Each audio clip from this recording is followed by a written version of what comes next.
olhos. Eu queria que você realmente ansiasse pela presença do Pai, ansiasse ouvir a sua voz. Eu queria te convidar, junto com o Ministério de Música, a declarar mais uma vez isso. Você anseia por Ele, você anseia por mais Ele.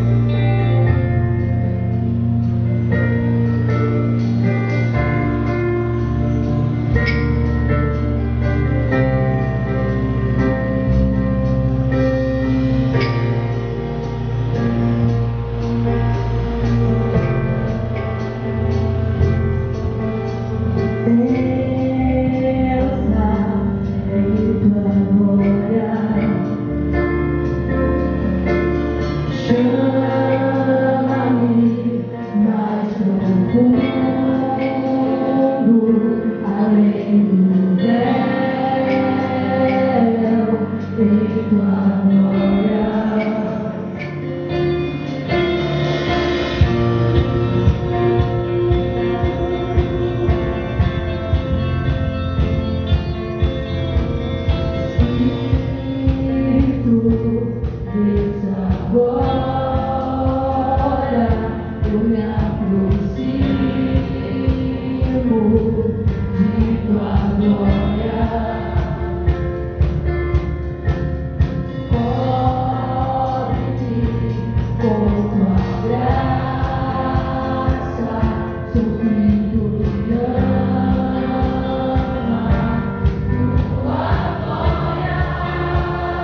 Adore o Senhor, exalte o Senhor, celebre o Senhor, com todo entendimento de tudo que há dentro de você. Celebre a Ele, adore a Ele, com tudo que há, tudo que há, que há, que há, que há.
Antes de sentar, repita assim comigo: Pai, eu permito que você fale comigo.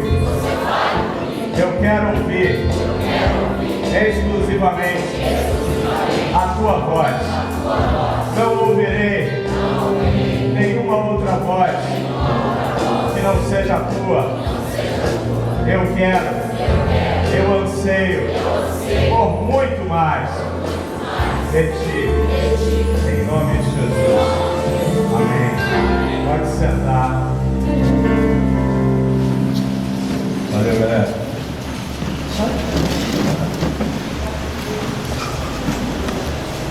Glória a Deus. É um prazer estar aqui com vocês mais uma vez, amém? Boa noite. Alguém aqui está cansado? Vem fazendo seminário? Não? Glória a Deus, também que o pastor já profetizou aquela palavra que seríamos restaurados nas nossas forças de Cristo, amém? Mas eu estou um pouquinho cansado. Mas o louvor, a adoração, ela nos renova, amém? E eu queria te convidar também a ser renovado pelo Pai nessa noite. Que você possa experimentar a sua doce presença, não por nada que ainda possa acontecer essa noite, mas simplesmente pelo fato de que você está aqui e Ele se manifesta a você por causa disso. Queria te convidar a abrir a sua Bíblia no livro de Mateus, capítulo 16.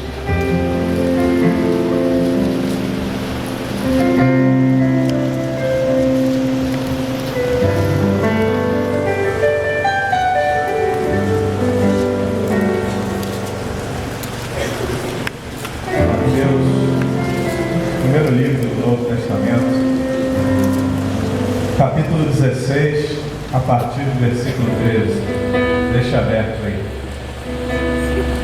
Nós estamos esses dias no seminário, alguns aqui não estão fazendo. Nós temos falado esses dias sobre o que é ter uma identidade, o que é se conhecer e se reconhecer como filho de Deus. Nós queremos, através desse texto, também extrair alguns princípios disso que temos aprendido nesses dias. E eu quero compartilhar isso com vocês. Na verdade, eu tenho convicção que esse é o desejo do nosso Pai para nós. Por isso nós leremos esse texto.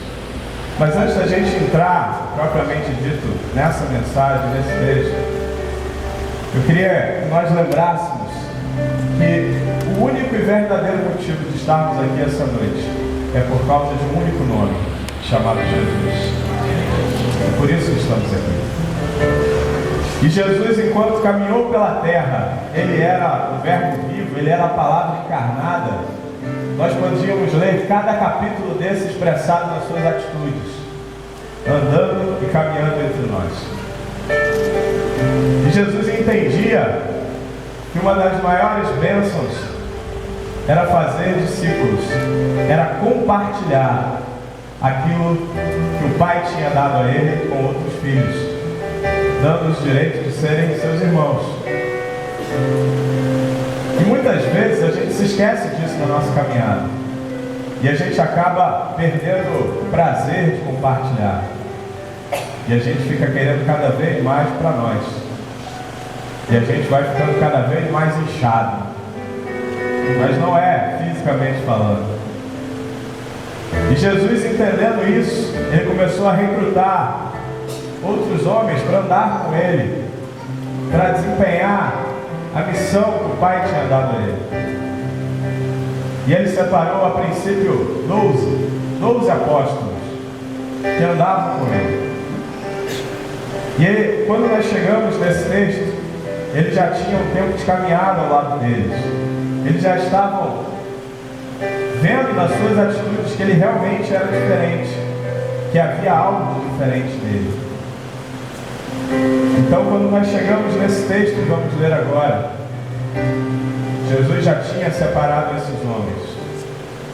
E eu quero ler esse texto com vocês, para que nós possamos não nos centrar, mas ver características acerca de um desses homens em especial que andou com ele. E eu queria ler com vocês então a partir do versículo 13. Podemos ler, amém? No versículo 13 em diante, na minha versão, de Mateus 16, diz assim: Chegando Jesus à região de Cesareia de Filipe, perguntou aos seus discípulos: Quem os outros dizem que o Filho do Homem é? Eles responderam: Alguns dizem que é João Batista, outros Elias, e ainda outros Jeremias ou um dos profetas. Mas ele continuou dizendo: E vocês? Perguntou ele: Quem vocês dizem que eu sou? Simão Pedro respondeu: Tu és o Cristo, o Filho do Deus vivo. Respondeu Jesus: Feliz é você, Simão, filho de Jonas, porque isto não lhe foi revelado por carne ou sangue, mas por meu Pai que está nos céus. E eu lhe digo que você é Pedro, e sobre esta pedra edificarei a minha igreja, e as portas do Hades não poderão vencê-la. Eu lhes darei as chaves do reino dos céus. O que você ligar na terra terá sido ligado nos céus, e o que você desligar na terra terá sido desligado nos céus. Então advertiu aos seus discípulos que não contassem a ninguém que ele era o Cristo, o Messias, o ungido. E eu quero falar acerca desses versículos que lemos aqui. E é interessante que Jesus ele se aproxima dos seus discípulos, pessoas que já andavam com ele, já o caminhavam com ele, sabiam quem ele era de verdade. E ele chega para eles e pergunta: Quem os outros dizem que o Filho do Homem é? Ou seja, o que andam falando acerca de mim? E eu queria que você meditasse, se colocasse também nesse momento, nesse lugar e pensasse: o que será que andam falando de você? O que será que pensam ao seu respeito? Será que quando você passa, o que tem sido falado? Lá vai um grande homem, uma grande mulher de Deus. Em nome de Jesus. Mas logo depois que ele diz isso, ele chega para eles, depois de uma resposta em que eles dizem: olha, na verdade eles não sabem direito quem você é. É isso que eles estão dizendo. Alguns acham que você é Elias. Alguns acham que você é um dos profetas. Alguns dizem que você é Jeremias, João Batista. Eles não sabem direito quem você é. E logo em seguida ele pergunta para eles novamente: mas tudo bem, esquece todo mundo, esquece a multidão, esquece esse povo. Quem vocês acham que eu sou? E aí chegamos no nosso personagem dessa noite, além de Jesus, que não é um personagem, mas é a razão de toda a nossa existência, chamado Pedro. E Pedro diz para ele mais que depressa: tu és o Cristo, o Filho do Deus vivo. E Jesus se apressa em dizer para ele: olha, feliz é você, Simão, filho de Jonas, porque isso não lhe foi revelado por carne ou sangue, mas por meu Pai que está nos céus. E aí a gente precisa entender algo. Por que Jesus se preocupa logo em deixar claro que isso não era algo que vinha da emoção, da carne, da razão de Pedro? Porque quem era Pedro? Pedro era um homem impetuoso. Pedro era um homem que fazia as coisas por impulso. Pedro era um homem que ele não conseguia se conter em muitos momentos, ele não conseguia se calar. E eu queria citar a exemplo disso nos capítulos anteriores, no capítulo 14 de Mateus, a partir do versículo 22 até o versículo 36. Mateus, capítulo 14, versículo 22 ao versículo 36. Nós não vamos ler, para a gente ganhar tempo, mas eu quero resumir esse capítulo e depois esses textos você acompanha em casa, né? Eu sei que crente, graças a Deus, lê depois a Bíblia em casa. Logo assim que acaba o culto, já chega em casa, já quer abrir a Bíblia novamente. Graças a Deus, essa é a nossa vida, né? De meditação, de oração. Então eu sei que você está rindo, por quê? Isso é verdade. E eu sei que se não acontecer isso hoje à noite, acontece amanhã de manhã. Amém? Aleluia. E aí quando a gente olha para esse capítulo, é interessante que Jesus ele tinha acabado de operar a grande multiplicação dos pães. E ele estava cansado. Imagina, aqueles pães todos, os peixes, alimentar toda aquela multidão. E ele chega para os discípulos e fala assim: olha, vamos fazer o seguinte, vamos entrar nesse barco e vamos para o outro lado da margem, para a gente ficar lá tranquilo, para a gente orar, para a gente meditar. Só que eles demoraram muito e ele entrou no barco sozinho e foi para lá descansar. E eles ficaram na praia, na margem. E em determinado momento, depois de ele ter descansado e orado, ele vem caminhando sobre as águas ao encontro deles. Imagina essa cena: Jesus caminhando sobre as águas. Sabe, eu oro para que Deus levante um grande produtor de Hollywood, mas crente, homem de Deus, para ele fazer cenas como essa, lindas, não do jeito que a gente vê por aí. Os recursos tecnológicos que a gente tem hoje, imagina a gente ver essa cena: Jesus caminhando sobre as águas, indo em direção aos seus discípulos. E esse mesmo Jesus que caminhou sobre as águas em direção aos seus discípulos, ele caminha hoje sobre essa igreja em direção a você. Mas Jesus está indo lá em direção aos discípulos, e eles veem aquele homem caminhando sobre as águas. Imagina, um pouco escuro, eles não estão vendo muito bem, e de repente os discípulos gritam: é um fantasma! E eles ficam atemorizados. Mas Jesus, mais que depressa, responde para eles: sou eu, não tenho medo. E aí Pedro, mais que depressa, disse: Senhor, se é tu mesmo, me faz ir andando também sobre as águas de encontro a você. É por isso que a gente está lendo esse texto, para a gente entender quem é esse camarada. O cara que não pensa muito, mas ele vai e responde. Ele fala logo que vem a ideia. Não tem ninguém aqui assim, né? E aí eu brinco que assim que ele disse isso, um deles deve ter falado assim: cala a boca, Pedro, porque vai que não é o mestre, vai que é um fantasma mesmo, a gente vai estar em maus lençóis. Mas aí, depois dessa afirmativa de Jesus, Pedro então sai do barco e vai andando em direção a Jesus, também caminhando sobre as águas. E aí a Bíblia nos ensina que em determinado momento os ventos se agitaram, e a Bíblia diz na nossa versão que ele reparou nos ventos, e então ele começou a afundar. Mas o que a Bíblia não conta é que quando ele estava caminhando sobre as águas, os outros discípulos estavam assim: afunda Pedro, afunda Pedro, afunda Pedro, afunda Pedro, afunda Pedro, afunda Pedro, afunda Pedro. Eles estão falando assim: isso é uma heresia, pastor, isso é uma heresia. Será que é? É engraçado que a gente foi chamado para ser filho, e para a gente agir entendendo que Deus tem um modo especial de agir na vida de cada um de nós. Mas é engraçado que Às vezes Deus começa a agir na vida do nosso irmão e a gente fica com ciúme, a gente fica chateado, a gente faz biquinho e a gente começa, mesmo sem perceber, a maldizer o nosso irmão.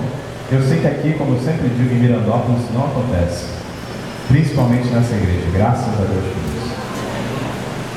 Mas eu estou brincando com vocês, é claro, mas pode ser que isso tivesse acontecido e Pedro começou a afundar. Só que assim que isso começa a acontecer, Jesus olha para ele e diz: por que você duvidou? Por que você teve medo? Mas ele vai ao encontro dele, estende a mão e resgata Pedro. Talvez você tenha vindo para cá hoje, ou talvez você tenha vivido a sua semana vacilando, quase afundando, quase caindo nessa situação que te cerca. Mas o mesmo Jesus que foi até o encontro de Pedro quando ele estava afundando, ele vem ao seu encontro hoje. E ele sempre vai te pegar pela mão, onde quer que você esteja. Porque ele te ama, e é por isso que você está aqui essa noite. Porque ele te ama. Talvez você nem saiba por que exatamente você veio para cá hoje. Talvez você tenha sido convidado, talvez você esteja passando ali fora e pensou: vou entrar nessa igreja. Talvez você nem saiba exatamente o que é culto.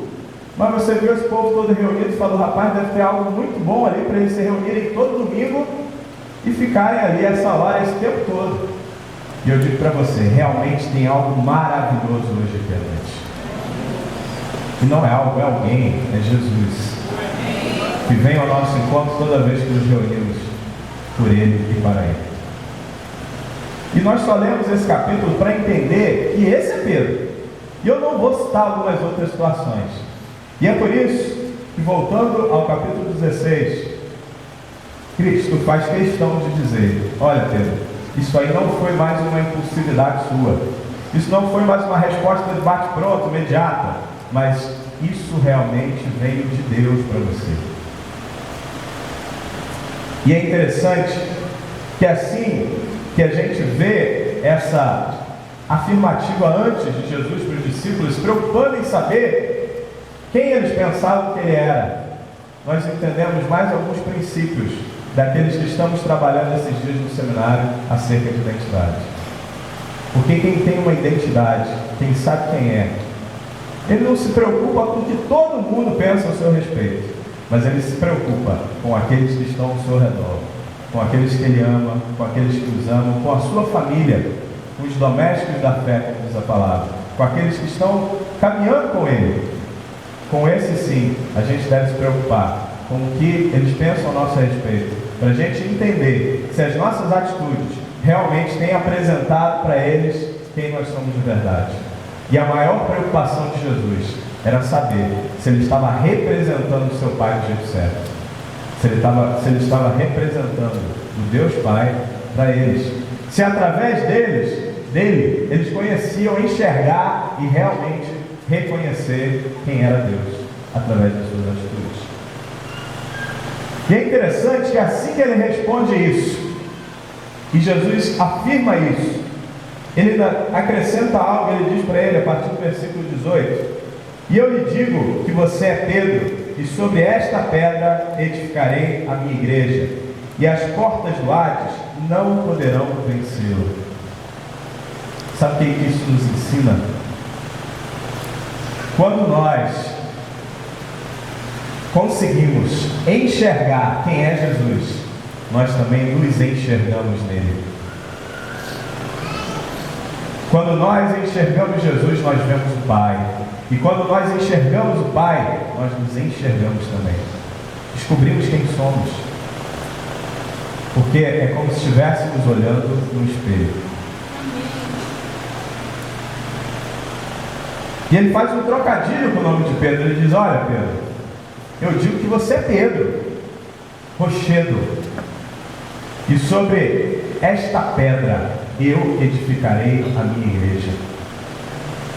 Porque quando nós descobrimos quem somos, nós estamos alicerçados, nós estamos edificados, nós adquirimos raízes, porque sabemos quem somos. E aí, como nos ensina a palavra de Deus, não é qualquer vento, não é qualquer brisa que vai nos derrubar do lugar onde estamos. porque foi Deus quem nos colocou ali.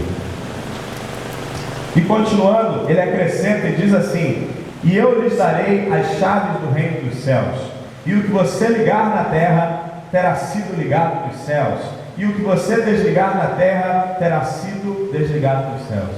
E eu costumo brincar e dizer que quando nós adquirimos a nossa identidade, quando nós descobrimos quem somos, aí vem um bônus junto. Vira para a pessoa que está do seu lado e fala assim: quando eu descubro quem eu sou, aí vem o bônus. Algo que eu não esperava, algo a mais. Quando nós adquirimos a nossa identidade, nós adquirimos também autoridade, porque só tem autoridade quem tem identidade. Porque se eu sei quem eu sou, eu sei quem eu represento. Se eu sei quem eu represento, eu sei o poder a qual me foi confiado, eu sei o poder que eu estou revestido. Pedro descobriu quem era, e ele descobriu também nesse momento que ele adquiria autoridade para ligar e desligar na terra e nos céus. Sabe essa situação que você tem vivido? Talvez ela só ainda não tenha acabado, porque você não exerceu ainda a sua autoridade. Você ainda não disse: eu não quero mais isso, e eu desligo isso da minha vida. Talvez você ainda não adquiriu essa situação, que você entende que é para você, que você precisa, porque você ainda não disse: eu tomo posse disso no nome de Jesus.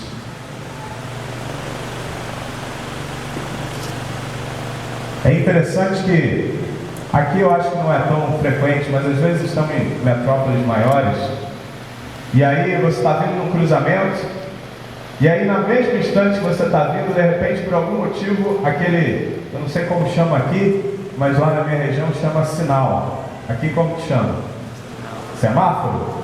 Sinaleiro? O nome que você quiser dar. Mas são aquelas três luzes: vermelho, amarelo e verde.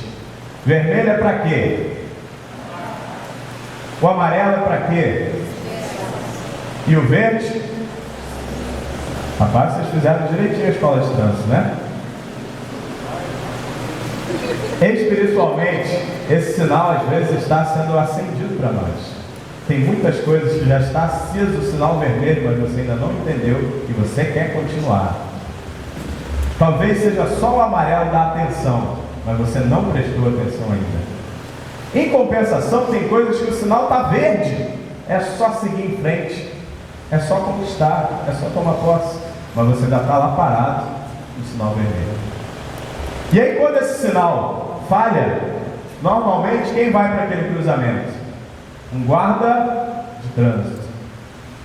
E é interessante que não importa a estatura dele, ele pode ser enorme, pode ser baixinho, pode ser frágil, pode ser intimidador. Ao simples levantar de uma mão ou de um apito, você para. Por que isso acontece? Porque você sabe que não é por ele, mas é da autoridade que ele está constituído. Você respeita essa autoridade.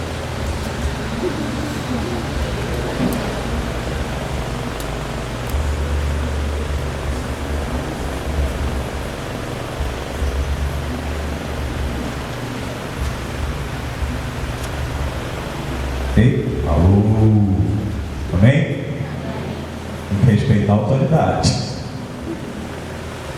Eles respeitam, você respeita essa autoridade, porque ele está constituído desse poder. Você não respeita simplesmente, mas você respeita a autoridade, o poder do qual ele está constituído. E é interessante que ele continua dizendo, no último versículo, no versículo 20: então advertiu aos seus discípulos que não contassem a ninguém que ele era o Cristo. E a gente adquire mais um princípio sobre esse tema que temos trabalhado tanto esses dias, chamado identidade. Quem sabe quem é, não precisa fazer propaganda. Não precisa pedir: saiam falando por aí, eu sou o Cristo, anunciem, falem para todos. Não é necessário, porque ele sabe quem é. Jesus sabia quem era. Será que você tem se preocupado demais em falar acerca de você mesmo, enquanto que a Bíblia nos ensina que outros lábios devem nos louvar. E aí, falando sobre esse Pedro ainda, a Bíblia nos ensina que ele foi qual discípulo escolhido na ordem dos discípulos? Quando Jesus chegou lá e começou a escolher os seus discípulos, ele foi o segundo, terceiro, quarto, quinto, qual foi? Quê? Alguém falou aí? Primeiro? Vocês concordam que foi o primeiro? Sim? Quem não concorda? Tem uma mãozinha lá. Muito bem, meu irmão. Você não pode concordar com tudo, né? Mas realmente está certo. Foi o primeiro discípulo escolhido. E é interessante que a gente olha para esse homem impetuoso, pescador, e ele está lá. Vocês podem acompanhar depois, eu vou dar os textos para vocês, mas para a gente ganhar tempo eu não vou ler. Mas só para você provar que eu estou falando a verdade, depois, e também para você continuar com esse hábito saudável de ler a Bíblia, depois você consulte lá no livro de Lucas, capítulo 5, versículo 10. E aí, Cristo está separando os seus discípulos, chamando-os, e de repente, eles estavam tendo antes um pouco desses versículos, dificuldade de pescar, de achar peixe. E Jesus chega para ele e fala: olha, joguem suas redes daquele lado. E aí a Bíblia nos ensina que eles tiveram uma pesca maravilhosa, grandiosa, como nunca antes tinha havido. E aí nesse momento Pedro reconhece que ele é diferente. E ele chega para Pedro e diz: olha, me siga, porque a partir de agora você não será mais pescador de peixes, mas você será pescador de homens. Olha só que coisa interessante. Posso dizer que Pedro nasceu pescador e continuava a ser pescador. Deus não estava mudando isso. Deus só estava ajustando o foco dele. Estava ajustando a missão dele, o chamado dele. Ele estava falando: ó, você vai continuar a ser pescador. Você é pescador. Porém, agora você não vai pescar mais peixe. Você vai pescar homens. E aí, essa situação se desenrola. Pedro entende isso. Pedro começa a caminhar com Cristo. Ele tem essa afirmação do Pai sobre ele. Ele descobre quem ele é. E aí, nesse processo,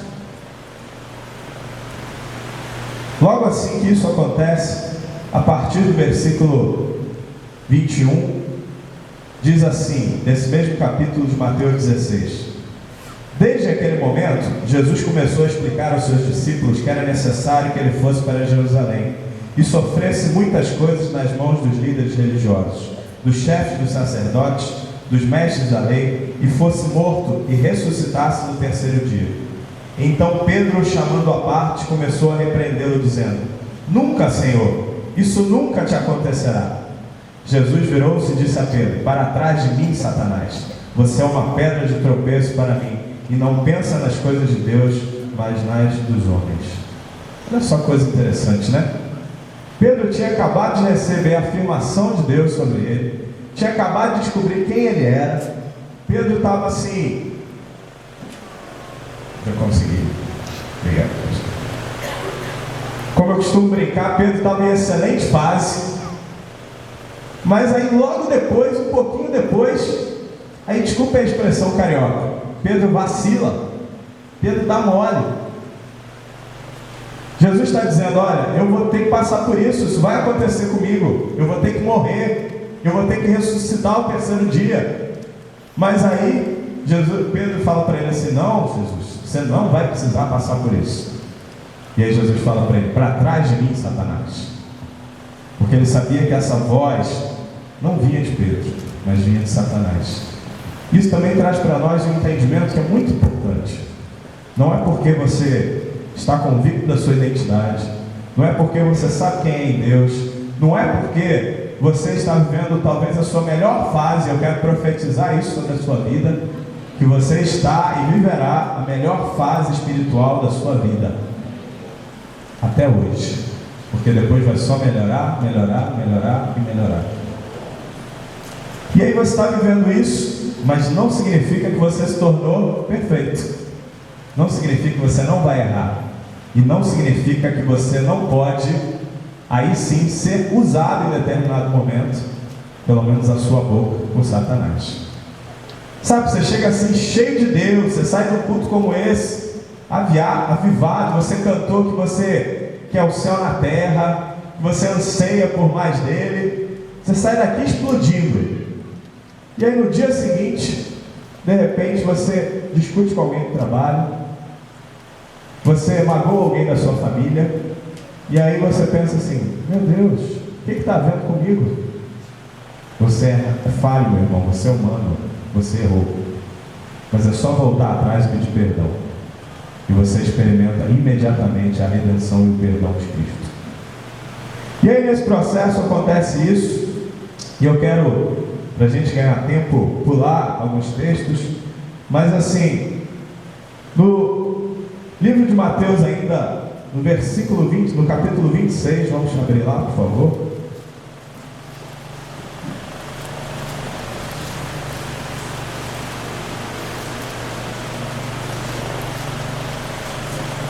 Livro de Mateus, capítulo 26, a partir do versículo 31. Mateus 26, a partir do versículo 31.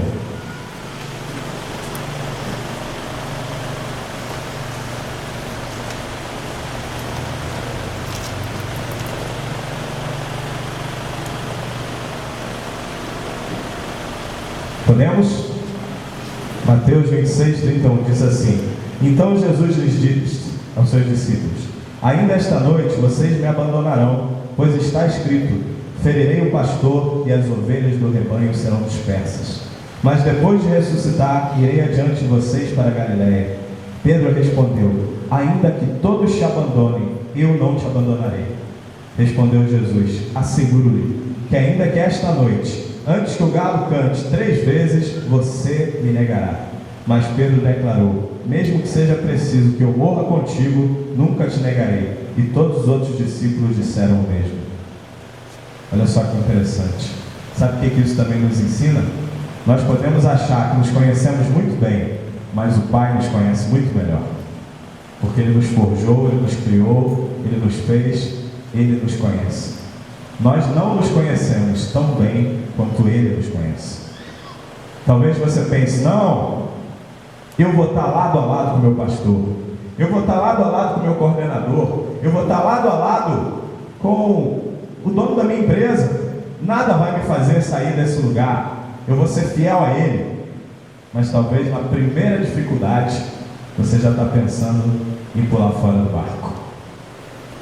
Mas eu creio firmemente que Deus está levantando aqui homens e mulheres fiéis, que não vão ser fiéis apenas à sua autoridade, mas que vão ser principalmente fiéis a Cristo e a sua palavra, porque é esses que Ele tem procurado. Só que sabe o que acontece?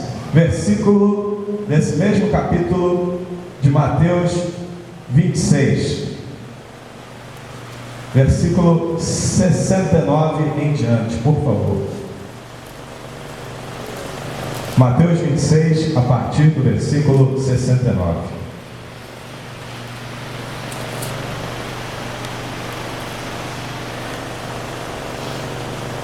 No mesmo capítulo, Mateus 26, versículo 69. Podemos ler? Amém?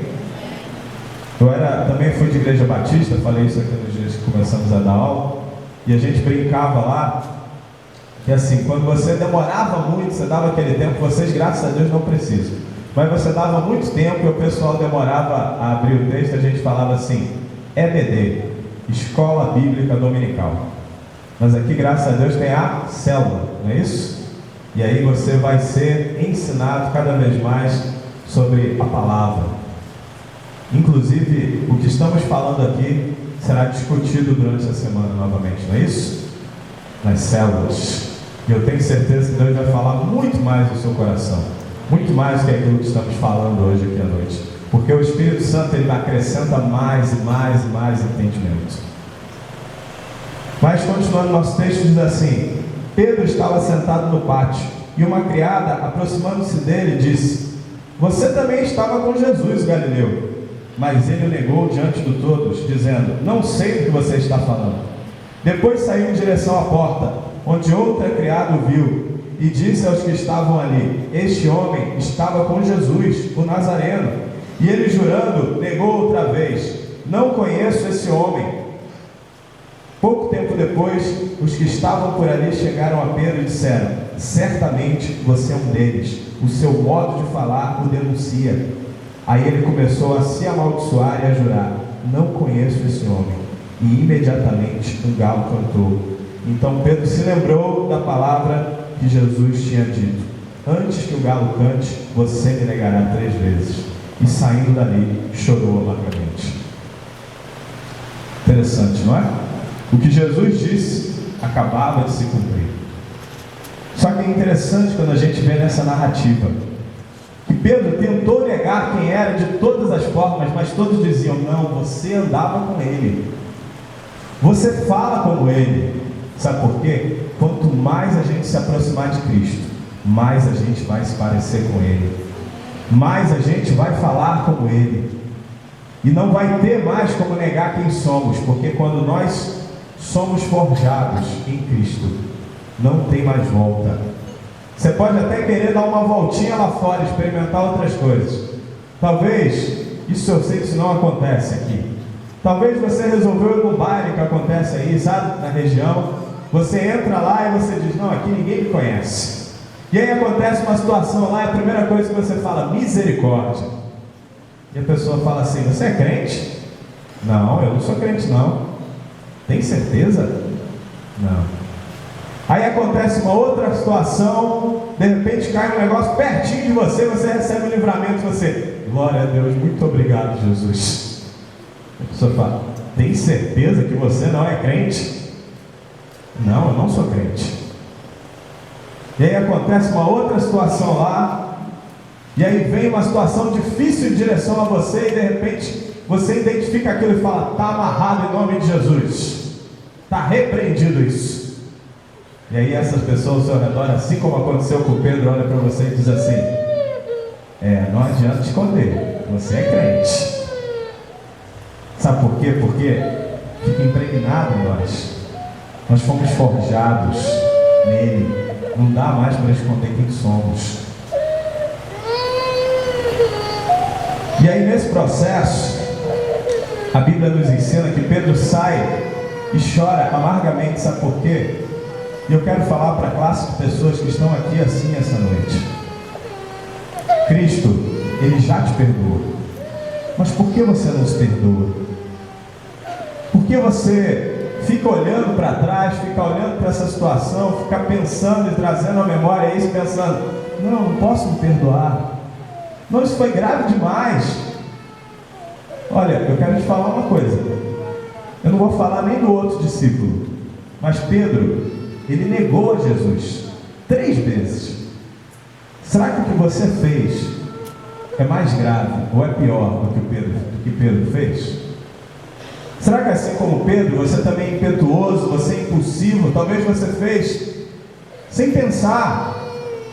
Mas eu quero te dizer uma coisa: o mesmo perdão que estava ao alcance de Pedro está ao seu alcance hoje.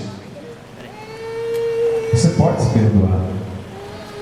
Você pode decidir esquecer isso que está acontecendo, isso que aconteceu, isso que está lá atrás. E você fica olhando para isso, não sei porquê.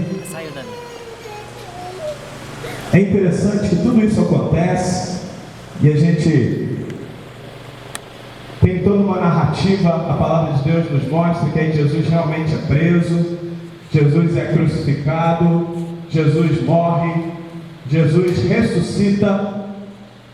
E aí quando tudo isso acontece, como o próprio Jesus havia predito, no versículo 31, na parte B do capítulo 26, ferirei o pastor e as ovelhas do rebanho serão dispersas. Os discípulos se dispersam. Vai cada um para um lugar. E aí eu quero perguntar uma coisa para você. Pedro era o quê? Qual era a profissão de Pedro? Ok. Jesus ajustou o foco, a missão de Pedro. Mas ele continuou sendo o quê? Pescador. E aí depois que Jesus vai embora, para onde você acha que Pedro voltou? O que será que Pedro foi fazer depois que o mestre foi embora? Pedro foi o quê? Pescar. Interessante, né? Porque Pedro continuava sendo e sempre seria pescador. Tem coisas que na sua vida não vão mudar, porque tem a ver com você, tem a ver com a sua essência, tem a ver com o propósito, o chamado, a missão que Deus tem para você, e tem a ver com o fato simplesmente dele ter prazer em quem você é, porque ele te criou dessa forma, porque ele te planejou desse jeito. Talvez tenham pessoas aqui essa noite, eu não sei, não te conheço, que você até hoje não sabe por que você está na terra, por que você está no mundo, o que você está fazendo aí. Talvez você esteja procurando encontrar o motivo da sua existência. O motivo da sua existência literalmente é Jesus. A Bíblia nos ensina que nós estávamos perdidos, totalmente condenados, mas Ele se fez perdição por nós e nos deu total acesso a uma nova identidade, uma nova vida e principalmente a entendermos quem somos e por que estamos aqui. E aí, tudo isso aconteceu e Pedro está lá perdido, fazendo o que ele fazia antes, pescando, mas não mais pessoas, pescando peixe.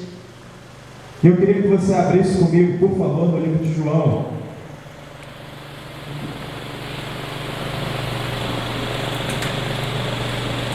No capítulo 21.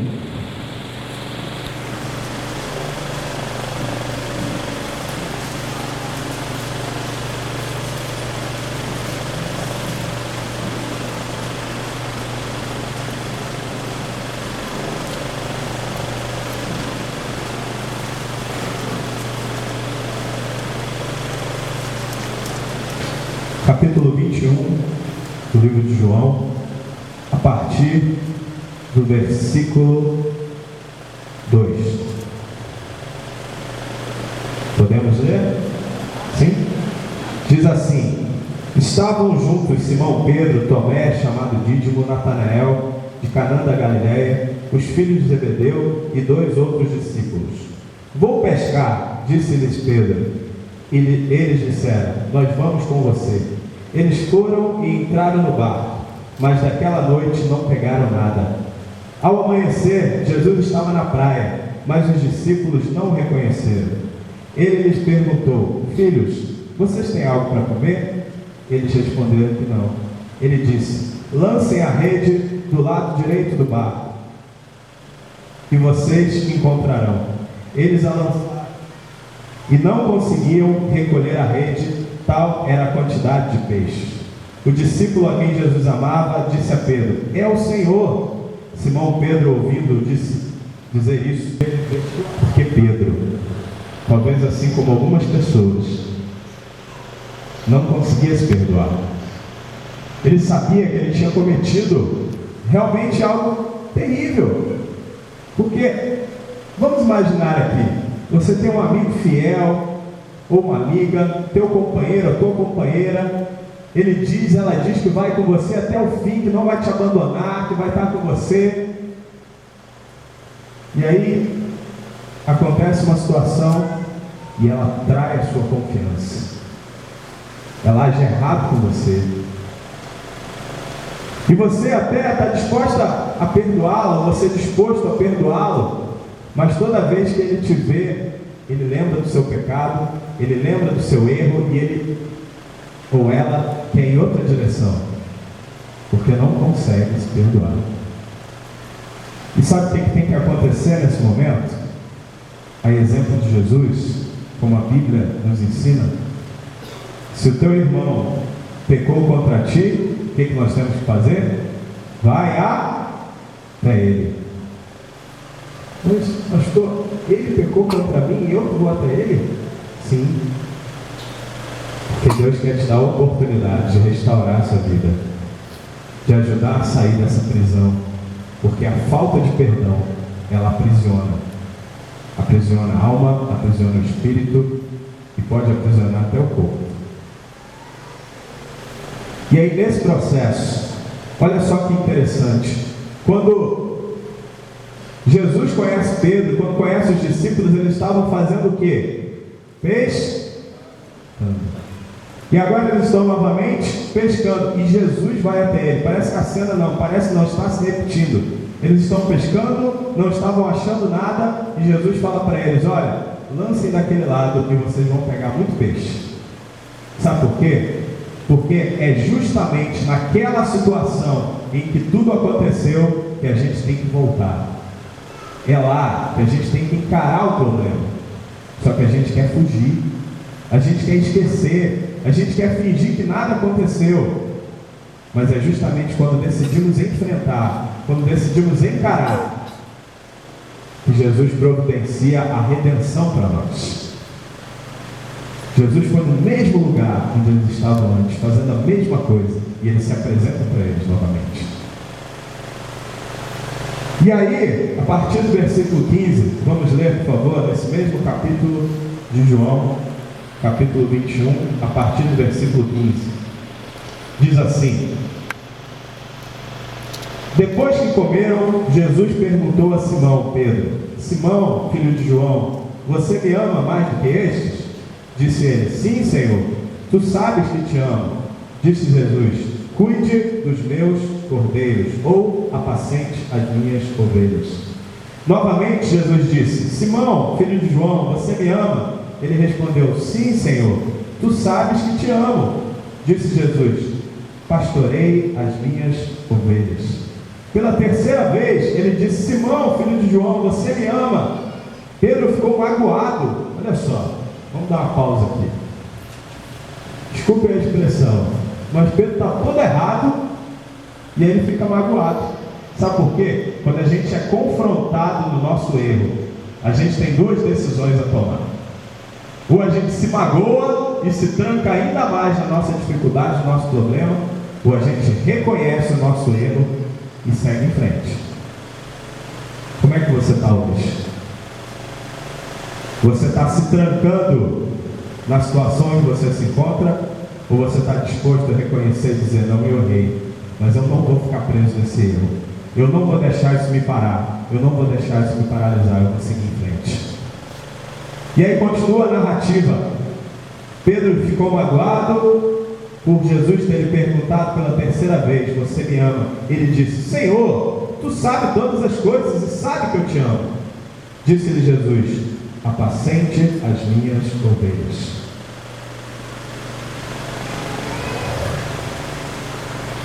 Quantas vezes Pedro negou Jesus? Quantas vezes? Quantas vezes Jesus perguntou a ele se ele o amava? Sabe por quê? Porque da mesma forma que aconteceu o erro, tem que haver a restauração. 3 vezes Pedro negou. 3 vezes Jesus o fez ao afirmar: eu te amo. E aí quando vem a restauração, vem novamente, vira para a pessoa que está do seu lado e diz assim: vem novamente o bônus. Lá o bônus foi a autoridade. Aqui é que Pedro está sendo promovido. Não, brincadeira, gente. A gente vai falar sobre isso no seminário. Pedro não está sendo promovido. Pedro está adquirindo mais uma identidade ministerial. Pedro até então era pescador de homens, ou seja, ele era evangelista. Mas agora ele também está assumindo mais uma responsabilidade de pastor. Mas ele está sendo promovido não, tá, gente? Porque cada um tem o seu lugar, a sua função, o seu papel nesse reino. E às vezes a gente tem uma mania de fazer isso, né? Não, agora você vai ser tal coisa. Aí depois você vai ser isso, estou te promovendo. Não, no reino não existe promoção. Existe ascensão para ficarmos mais próximos do Pai. Porque o lugar que Ele sempre quer a gente é do lado dele. E aí, continuando tudo isso, para a gente mais uma vez remir o nosso tempo, Jesus orienta os seus discípulos, fala para eles como eles deveriam agir, o que eles deveriam fazer. Nesse momento, Jesus começa a agir como o próprio Pai na vida deles, porque eles veem e enxergam o Pai através de Jesus. Começa a dar diretrizes: olha, ide, fazer discípulos de todas as nações, batizando-os em nome do Pai, do Filho e do Espírito Santo. Mas antes ele diz: olha, mas não saiam enquanto não forem revestidos de poder pelo Espírito Santo. E aí acontece aquele episódio que eu tenho certeza que todos conhecem. Os discípulos estão ali reunidos e acontece no dia de Pentecostes, no livro de Atos, capítulo 1, e eles são revestidos de poder. E eu quero ir com vocês para o capítulo 2, por favor. Eu quero chamar o meu amigo ali para começar a fazer um som do céu. E aí, no capítulo 2, a partir do versículo 14, também não vamos ler, mas começa a pregação de Pedro. A pregação de um homem redimido, perdoado, curado, um homem que decidiu se perdoar, porque entendia que se o Mestre perdoou, se Jesus o perdoava, quem ele era ele para se crucificar, para se condenar? E aí começa a pregação de Pedro, e ele vai explanando o plano da salvação, ele vai dizendo quem foi Jesus, porque ele caminhou entre eles, qual é o propósito da existência dele. E aí chegamos então ao versículo 36 do capítulo 2 de Atos. Atos 2, capítulo 2, desculpe, versículo 36 e diante. E eu quero ler com vocês.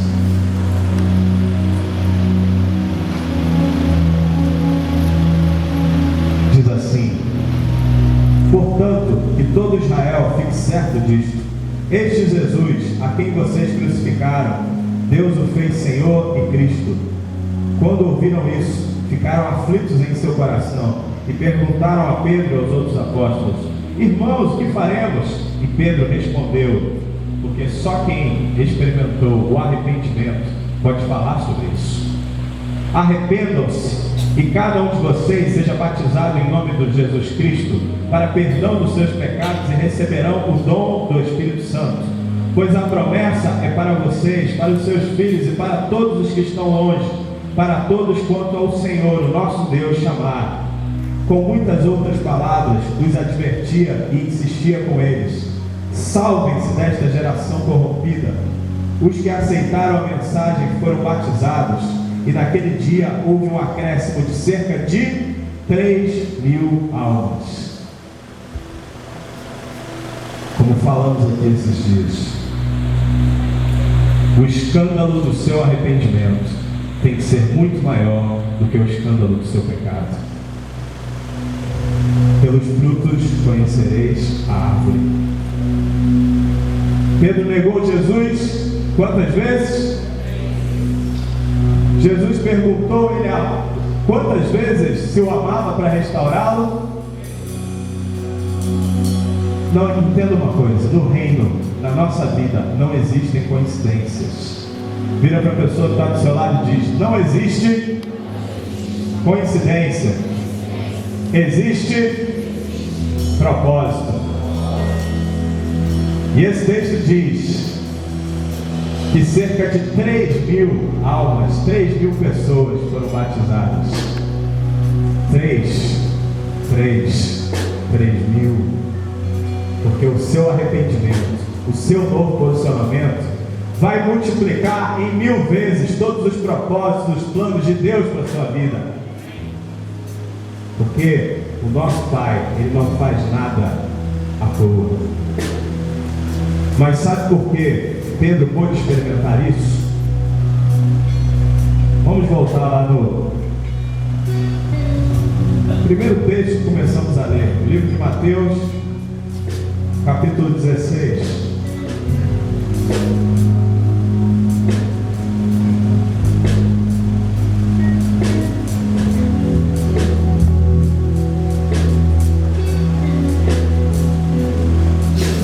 Nosso versículo-chave.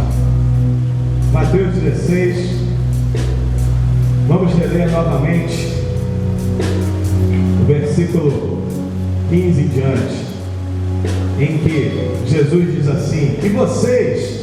Perguntou ele: quem vocês dizem que eu sou? Simão Pedro respondeu: tu és o Cristo, o Filho do Deus vivo. Respondeu Jesus: feliz é você, Simão, filho de Jonas, porque isso não lhe foi revelado por carne ou sangue, mas por meu Pai que está nos céus. Pedro, ele conseguiu enxergar o Pai, porque ele enxergou o Filho. Nós só enxergamos o Pai através do Filho.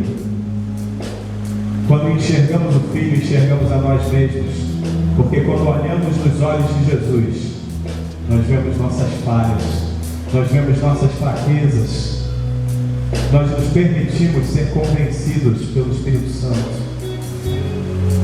E essa noite, o Pai quer te convidar também a olhar para Ele através do Filho. Mas como você enxerga o Filho? Como você enxerga Jesus? Como você olha para Ele? Nós só temos como enxergá-lo através da cruz. Eu queria pedir que você se colocasse de pé no lugar onde você está, por favor.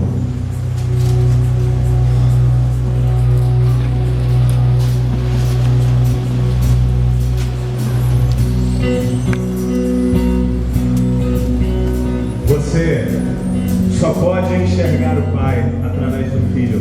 E você só pode enxergar o Filho olhando para a cruz. Porque a cruz, ela está vazia. Porque Ele não está mais lá. Ele morreu, mas Ele ressuscitou ao terceiro dia. E quando ressuscitou ao terceiro dia, nós ressuscitamos junto com Ele. Ele nos deu o direito de sermos chamados seus filhos. Por isso você quer enxergar o Filho, você quer enxergar o Pai, olhe para a cruz, mas enxergue uma cruz vazia, enxergue o arrependimento, o sacrifício, enxergue o sacrifício de Cristo por mim e por você, enxergue que foi através dessa cruz que nós tivemos acesso à herança, nós tivemos acesso ao reino de Deus. É por causa dessa cruz vazia que eu e você não vamos mais morrer, mas nós vamos viver. Nós temos direito e acesso à vida eterna. Você que me escuta aqui hoje, talvez tenha escutado isso pela primeira vez. Escute aí no seu lugar. Você tem o direito de ser chamado de filho. Você tem o direito de fazer parte dessa família.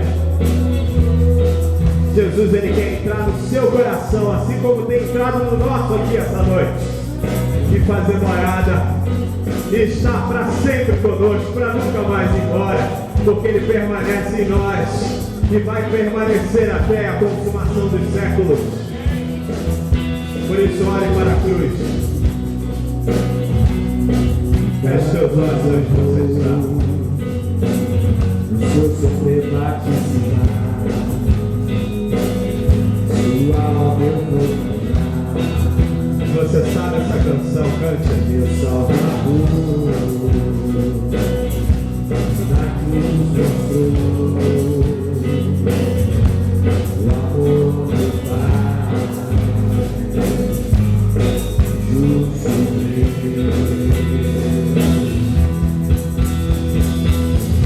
pela cruz me chamou, gentilmente me atraiu e eu, sem palavras,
Diga isso pra ele.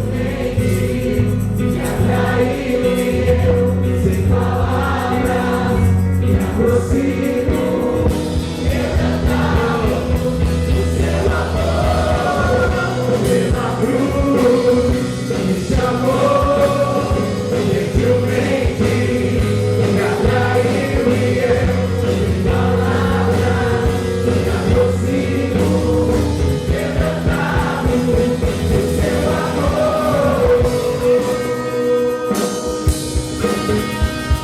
Enquanto os instrumentos continuam a ministrar ao Senhor, eu queria fazer uma pergunta para você essa noite. Preste atenção aqui em mim. Às vezes nós estamos aqui vindo todos os domingos à igreja, ouvindo uma mensagem como essa, ouvindo outras mensagens, mas talvez o nosso coração já tenha perdido o vigor,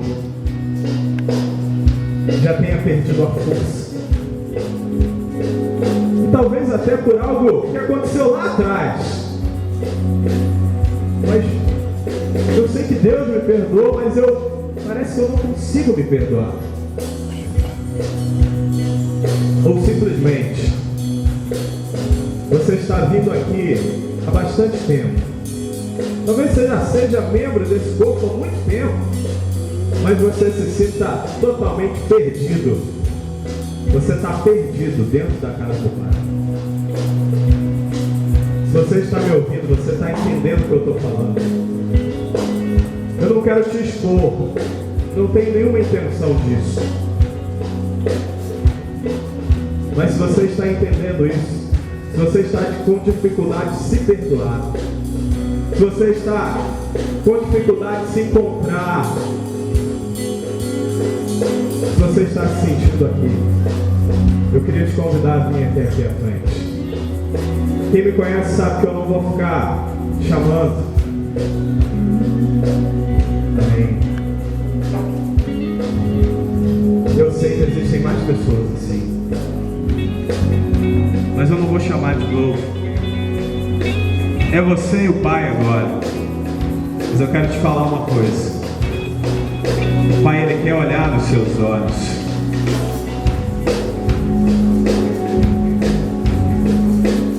Ele quer olhar no fundo dos seus olhos, para assim como Ele falou com Pedro, Ele dizer para você: eu te amo. E também te perguntar: tu me amas? Qual será a sua resposta? Eu também quero falar algo específico aqui. Talvez também você já esteja vindo aqui há algum tempo, ou talvez você esteja aqui a primeira vez. Talvez você ainda não tinha entendido isso direito. Mas há algo que não é algo, é alguém, se chama Espírito Santo, falando assim ao seu coração: tem alguma coisa errada na minha vida. Eu estou fora do lugar, alguma coisa não está se encaixando. E eu ouvi falar em um tal de Jesus que Ele pode ajustar as coisas dentro de mim.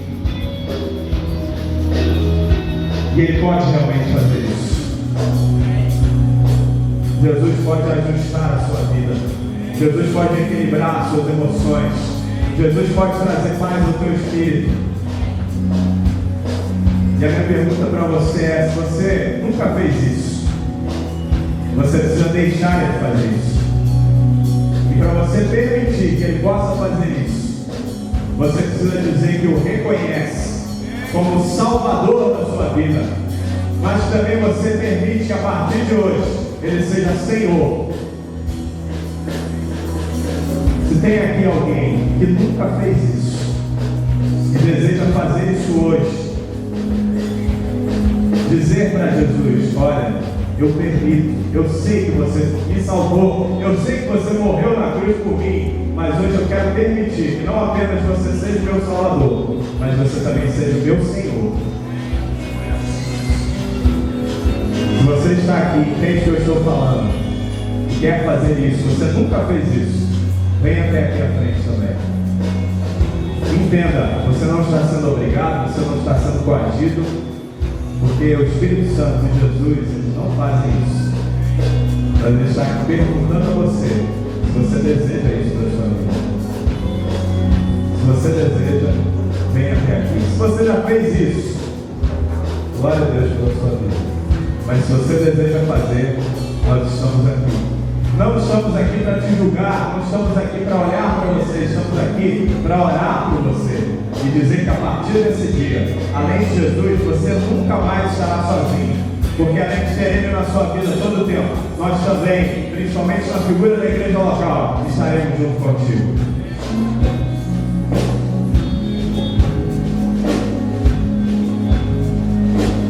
E eu queria que você, que já entende isso, você estendesse as suas mãos para cá. Estendesse as mãos nessas pessoas que estão aqui. E você representasse o Pai agora na vida delas. E aí, de olhos fechados, você começasse a orar pela vida dessas pessoas que estão aqui na frente. Seja o Pai, seja o Filho na vida delas agora. Abençoe a vida delas.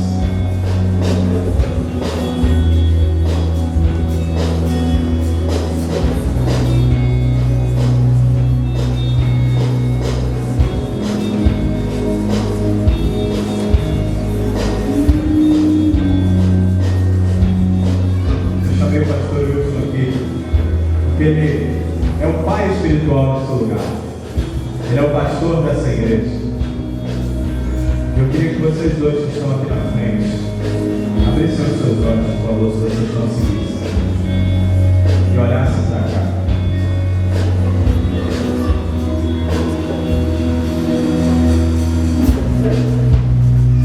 Olhem para cá, por favor. Pastor Wilson, ele representa o Pai. Você libera a vida dessas pessoas?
Sem palavras, me aproximo, quebrantar.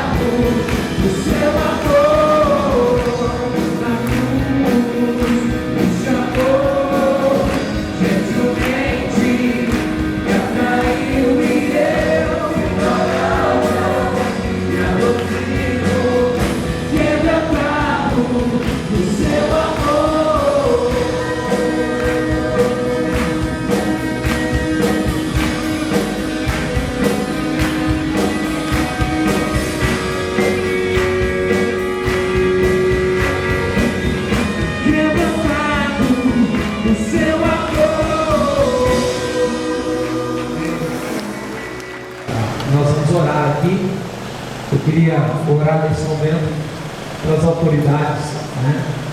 E todo ano a gente presenteia o prefeito com um livro desse. Dessa vez a gente começou a receber depois. Então eu falei para ele que assim que chegasse eu ia passar as mãos dele, né? E um é seu e outro é dele. Ele tem vários devocionais que são feitos cada manhã. A primeira coisa que a gente faz, a gente lê esse devocional com uma posição da palavra de Deus. E aí tem uma oração direcionada. E nesse momento nós gostaríamos de orar por sua vida, pela vida também do nosso prefeito e de todas as decisões que são tomadas no nosso município. Estamos orando nesses 40 dias por nossa vida, por nossa família, por nossa igreja e por nossa cidade. Amém? Vamos orar agora. Pai, em nome de Jesus. Teu é o poder, tua é a glória e teu é o reino. Nós pedimos, Pai, conforme clamamos e declaramos nessa noite, que os céus se abram sobre a nossa cidade. Que o manifestar da tua glória venha sobre esta nossa cidade.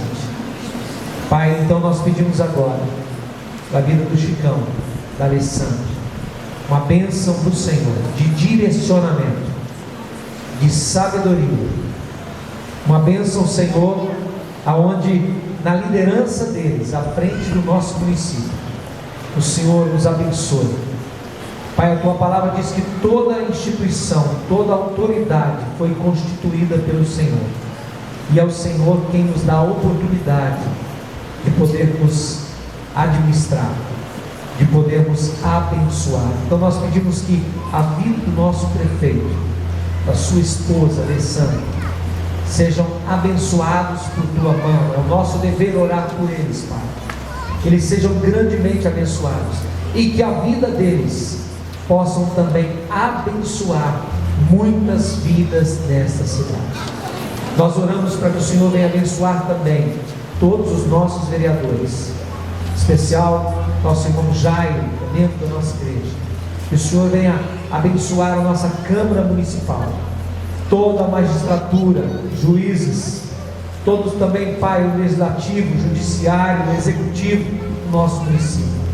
Pai, queremos pedir a tua graça redentora, salvadora, abençoadora, com sabedoria, com graça, na vida de homens que são investidos de autoridade nessa cidade, para que ao fazer uso de sua liderança, sejam, ó Deus, abençoadores.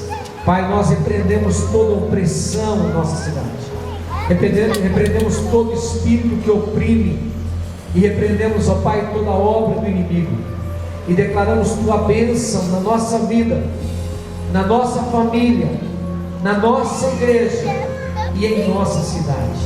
Pai, nós pedimos que o Senhor derrame bênçãos poderosas de livramento, de graça, de redenção, de libertação, de cura, de restauração. Nós pedimos que isso aconteça aqui na nossa cidade. Pai, nós oramos pela paz da nossa cidade, porque orando por ela, ó Deus, nós também teremos paz.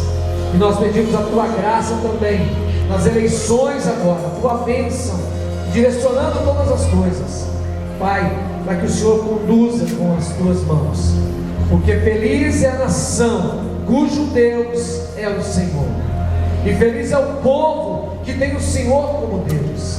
Pai, nós não temos como Deus, como Senhor e Pai.